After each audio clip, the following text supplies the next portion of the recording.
milioni, erano milioni. Qualcuno dice 19 milioni addirittura. I sudditi asburgici slavi.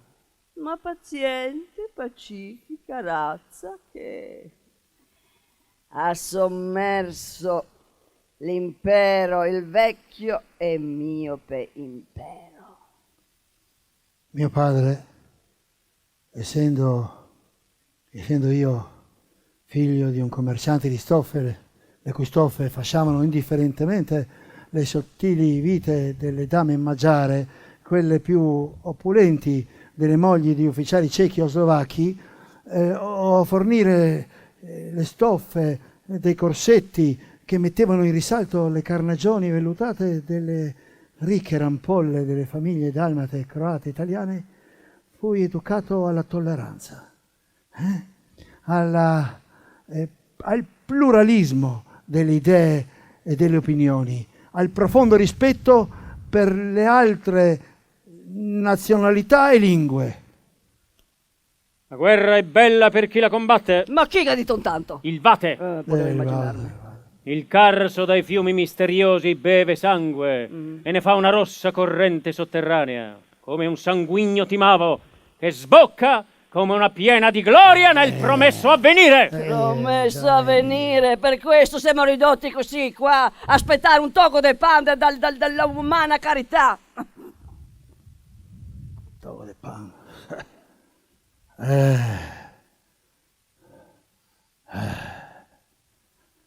Aspetta, quando arriva il pan qua? Una porta si aprì. E Gabriele D'Annunzio, riconoscendo in me l'ardito quale ero, con una delicatezza tutta propria mi fece cenno di entrare. Mi abbracciò, mi fece un sacco di domande. Mi dice che non mi aveva potuto ricevere prima perché era indisposto. Signor primario, se lei l'altra sera fosse stato seduto vicino a me, io le avrei mostrato il monte di pane che aspettava di essere distribuito, mentre la carne e i fagioli erano già stati serviti e i più se ne cibavano senza pane. Ho scritto al direttore. Noi siamo dei morti in libertà vigilata. Viviamo solo nei ricordi o negli incubi del presente. Io non riesco a dormire, io sento le voci. Stia sveglia, signorina. Sente le voci. Stia sveglia. Sente le voci come quella.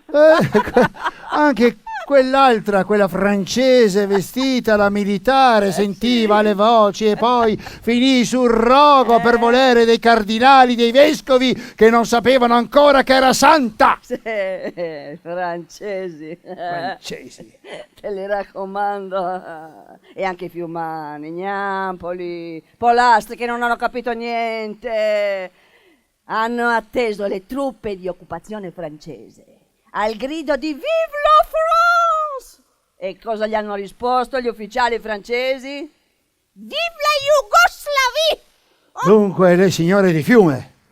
Non so più neanche meno. E come non lo sa, scusi? Sì, per me sicuro che so. Ma ogni volta che dico che sono istriana, c'è sempre qualcuno che dice: ma lei non ha l'accento istriano. Non so, perché forse perché andavo a Fiume delle mie cugine d'estate. No, lei non ha neanche l'accento fiumano. Ecco, non so cosa. Sarà perché poi per lavoro mi trasferì a Trieste. A Trieste, cosa facevo a Trieste? Facevo la governante. La governante, ma sì, governante, per modo di dire, serva ero in casa del Pece con un croato, un slovacco, non so, no, dico monade, i Pece che non è croati. Insomma, un signor di quei veri paron de mesa Jadranska banca che dopo si andava a finire malamente, insomma, con ribaltò, ma no che ne fare. Comunque lei non ha neanche l'accento triestino. Sono austriaca, va bene? Ecco, ma cosa ecco, tocco d'ecco. Sono austriaca perché l'Austria si è venuta qua. E adesso che venirà l'Italia, che se vignuda, diventerò italiana. E siccome che guerra e fame non manca mai, chissà cosa che sarà un giorno i miei fioi, i miei nipoti, non voglio neanche pensare. Ma tornando a noi, lei, signor Rodolfo come il figlio dell'imperatore, signora. Che bello! Rodolfo Michelic, figlio del sarto Michelic, Tommaso Michelic, di cui vi ho parlato prima. Sì. Orfano di padre a causa del ribaltone. Sì, a causa del ribaltone. Non fronda verde, ma di color fosco, non rami. Schietti, ma nodosi e involti, non pomi veran, ma stecchi con tosco. Vedo che lei, signorina, conosce questo passo della Divina Commedia. Di qua si capisce qual è il mio mestiere, ecco. Le Capiatini, austriacante, imboscato, socialista. No, non esattamente, caro ardito bersagliere. Maestro di scuola, ecco. Quello della Fronda Verde, Dante Alighieri, appunto, Selva dei Suicidi, Pier delle Vigne. Piero Le Vigne, lo conosco. No, lei, signor mio, conosce solo l'ultimo prodotto della vigna, non si preoccupi. Ecco. Mio padre, nel luglio del 14, intuisce la presenza di nuovi acquirenti per la sua mercanzia.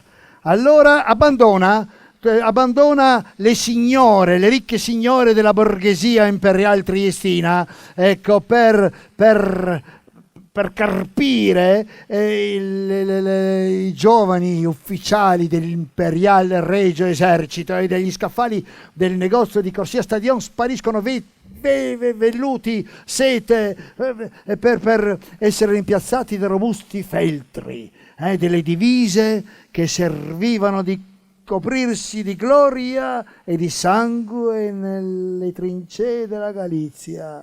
Falso.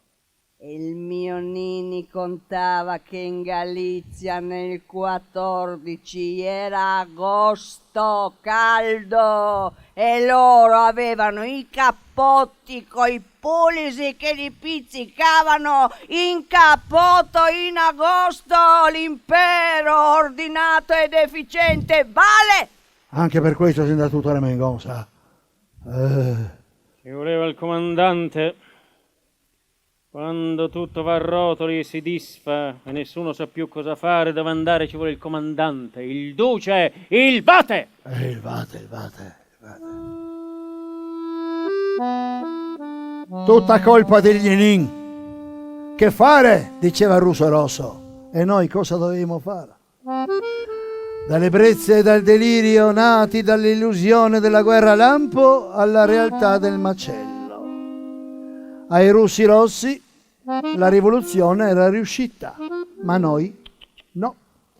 Già all'inizio, dal 26 agosto 1914, quei del 97esimo, triestini, istriani, fiumani, dopo la strage di Leopoli, hanno disertato e si sono consegnati ai russi di Moghera. Febbraio 1918. A Pola, Volosca, Pinguente, Rozzo si instaura il congresso degli affamati, la flotta si ribella. La banda della St. Georg, invece di suonare l'inno imperiale, intona le note della Marsigliese. I marinai chiedono la pace e il ritorno alle loro case. Sciopero! 13 gennaio 1918, a Vienna 300.000 operai. In Ungheria scioperano i ferrovieri, Stiria, Carinzia, sciopero, pace. Pola, sciopero in Arsenal, gennaio 1918. Rivolta sulle navi da guerra, basta guerra! Nell'ottobre del 1918 sul Piave gli italiani sfondarono, ma gli austro-ungarici c'erano già più, tutti a casa. la guerra contro l'Austro-Ungheria, eccetera, eccetera, eccetera, eccetera. I resti di quello che fu uno dei più potenti eserciti del mondo risalgono in disordine senza speranza le valli che avevano disceso con orgogliosa sicurezza. Firmato Diaz.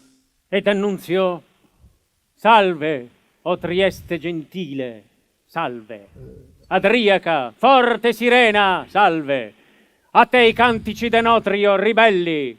Volanti in alto, aquile liberatrici. In alto volanti con gli auguri vindici, o figlia sacra d'Italia. Ehi, alala! Trollala, trollala. Lala. Soldi, soldi, soldi con la guerra, soldi con la guerra! E mio papà, dopo Caporetto, intuisce. La vittoria oramai era certa, era ineluttabile dopo Caporetto. Allora investe tutto quello che aveva, l'apice della sua fortuna, in titoli di Stato austro-ungarici imperiali. E Harry Balton. Neanche i soldi per i spagnoletti non li aveva.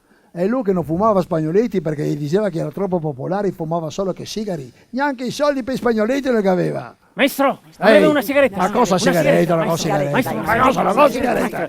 sigaretta? Mai! Ehi! In trincea, mai accendere più di 3 sigarette consecutivamente con lo stesso fiammifero. Perché? È pericolosissimo. I cecchini.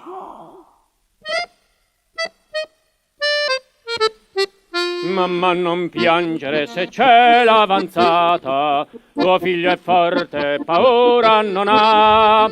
Asciuga il pianto della fidanzata, si va all'assalto, si vince o si muore. Avanti arditi, le fiamme nere son come il simbolo delle tue schiere. Cavalca i monti, ora il piano, pugnal fra i denti e bombe a mano. Eia, alala!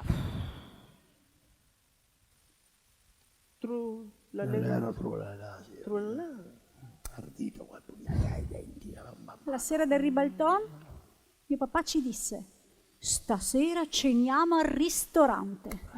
E così ci portò all'Excelsior, che era stato ribattezzato dai proprietari tedeschi da pochi giorni Savoia. Lusso, ma di cattivo gusto. Ci sono i fiori sulla tovaglia, ma la tovaglia non è di bucato, bisogna risparmiare lino e sapone. Attorno ai sottocoppe di boemia, attorno ai vostri piatti, ma la salvietta è di carta. Desta un'impressione così spiacevole, come di un'intima sostanza scaduta nella qualità e nella quantità. Tuttavia, leggendo la lista dattilografata, sorretta da un piedistallo d'argento, vi illudete almeno di poter fare un pasto discreto.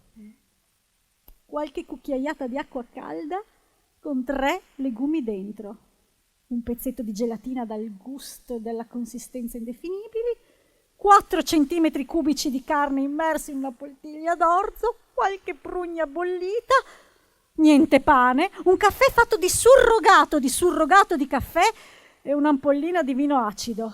È un pasto che ti lascia nello stomaco un languore dolciastro e nauseabondo. Mio papà prese salsicce, crauti e rafano. Molto cren. Ordinò il cameriere. Il cren giustificava le lacrime. Mio papà, infatti, guardando il mare fuori dai grandi finestroni, piangeva. Se dobbiamo andare alla rovina, andiamocene con dignità, ha detto il vecchio Francesco Giuseppe nel 1916, poco prima di morire, di tirare i cracchi.